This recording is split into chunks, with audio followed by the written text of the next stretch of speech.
Boker Tov, je voudrais toucher un peu le sujet du deuil pendant Purim, Hashem Yatzilenu, lorsque quelqu'un a perdu un proche parent. Est-ce qu'il a des halachot relatives à Purim par rapport à toutes les participations aux mitzvot? Est-ce qu'il y a des restrictions par rapport au deuil? Alors, premièrement, la règle générale est la suivante. C'est que Purim, c'est comme Shabbat. C'est-à-dire qu'il n'y a pas de Avelut Befarhesia. Il ne faut pas manifester un deuil pendant Purim. Et de ce fait, la personne, tout ce qu'elle aurait fait pendant Shabbat, elle doit le faire pendant Purim.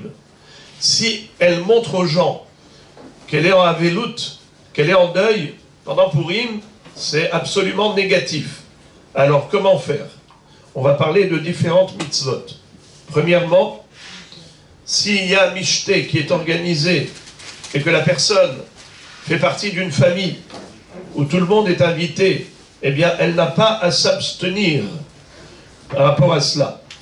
Mutar la'avel tor yud bet chodesh lishtatev b'soudat Purim ane'erechet michutz lebeto. Par contre, la musique, à titre personnel, le Havel n'a pas le droit d'écouter de la musique pendant les 12 mois. Même le jour de Purim, il ne faut pas qu'il écoute quand il est tout seul. En privé en particulier, il ne faut pas qu'il écoute de la musique. Si évidemment il se trouve dans un mishté collectif et qu'il y a de la musique là-bas, donc il ne va pas sortir pour montrer qu'il est en deuil, ce serait Avelut Befaresia. À propos de Mishloach Manot, il y a une différence entre Ashkenazim et Sfaradim. Le Havel lui-même, il n'y a pas de différence entre Ashkenaz et Séfarad lui-même. C'est sûr qu'il doit envoyer aux autres les Mishloach Manot, même pendant les 7 jours de deuil. Pourquoi? Parce qu'il a Hiyuv de mitzvot.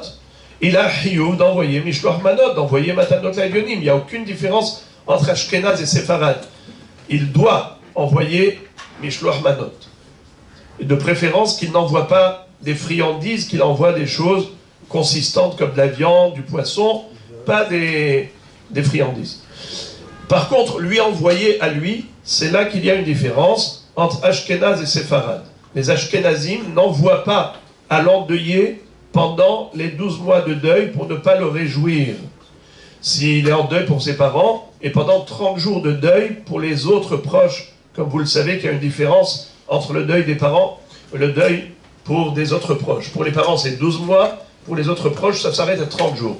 D'une manière ou d'une autre, eh bien, envoyer à l'endeuillé, les Ashkenazim n'envoient pas. Par contre, les Sfaradim envoient même à l'endeuillé pendant ces 12 mois. S'il est pauvre, même les Ashkenazim lui envoient parce que c'est comme la tzedaka. Matanot La'Evyonim, il est évident qu'il n'y a pas de différence. Ashkenaz, Séfarad, il faut envoyer aux pauvres, même s'il est en deuil, il n'y a aucune différence. À propos de la lecture de la Megillah, si c'est lui-même qui lit la Megillah en public, alors, de préférence, il vaut mieux qu'il s'abstienne pour ne pas faire la bracha de Shechianu en public, qui est une expression de joie, mais si c'est lui le lecteur habituel, le Chazan, c'est sûr qu'il doit lire la Megillah avec Shechianu, parce que sinon ce serait une manifestation de deuil en public, chose qui est interdite pendant Purim.